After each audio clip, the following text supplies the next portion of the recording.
12 বছর বয়সী প্রেমিকের বাড়িতে 14 বছর বয়সী সুন্দরী তরুণী হাজির। এই সুন্দরী তরুণীর নাম চাঁদনী। লেখাপড়া করছেন 6ষ্ঠ শ্রেণীতে।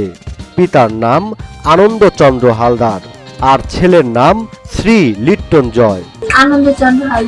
আনন্দচন্দ্র হালদার। অবাক করা বিষয় হলো, এই মেয়েটি যখন ক্লাস 3-তে পড়ে তখন থেকেই নাকি তার সাথে প্রেমের সম্পর্ক, আর এখন তাদের প্রেমের বয়স চলছে 3 বছর।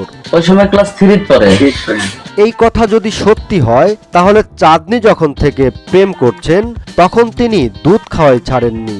ওই সময় কি দুধ খাওয়া বাদ দিছো কতদিন আগে? তারা গত 1 বছর ধরে মোবাইলে কথা বলছেন। চাঁদনীর মোবাইল ব্যবহার করার বয়স হয়নি, তাই কথা বলেন বড় বোনের মোবাইল দিয়ে। রাত বিরাতে মোবাইলেই অরুচিকর ও অস্বাস্থ্যকর কার্যকলাপ চালিয়ে যান দিনের পর দিন। ফোনে কথা কও কয়দিন ধরা? 1 বছর। ফোন কি তোমার? না দিদি। এতে করে একে অপরকে স্পর্শ করে চাহিদা পূরণের ইচ্ছা বেড়ে যায় বহুগুণ।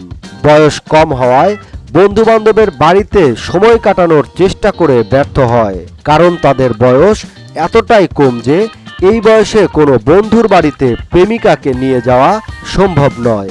আবার নিজের বাড়িতেও এনে চাহিদা পূরণ করা অসম্ভব। তাই উপযুক্ত সময় হওয়ার অনেক আগেই লজ্জা শরম ও অভিভাবকের ভয়কে উপেক্ষা করে সিদ্ধান্ত নেন একসাথে থাকার।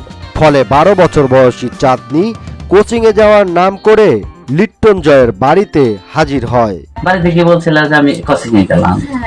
এই খবর ছড়িয়ে পড়লে এলাকায় আলোড়ন সৃষ্টি হয়।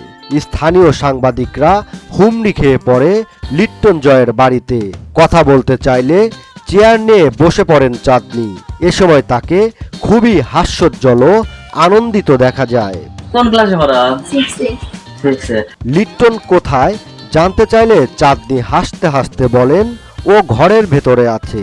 চাঁদনী বিয়ের আনন্দে উচ্ছ্বাসিত হলেও লিট্টন জয় ঘরে লুকিয়ে থাকেন। লিটন এসো, বসো, এখানে বসো। তখন নাম ভুল বললে চাঁদনী হাসতে হাসতে বলেন ওর নাম লিটন নয়, লিট্টন। পরে তাকে ডেকে নিয়ে এসে সুন্দরী চাঁদনীর পাশে বসিয়ে দেওয়া হয়। লিটন না তো, হ্যাঁ? লিটন।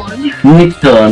দর্শক, এই দিনের পরে তাদের বিয়ে হয়েছিল নাকি চাঁদনীর অভিভাবককে ডেকে বাড়িতে পাঠিয়ে দেওয়া হয়েছিল তা আমরা জানতে পারিনি।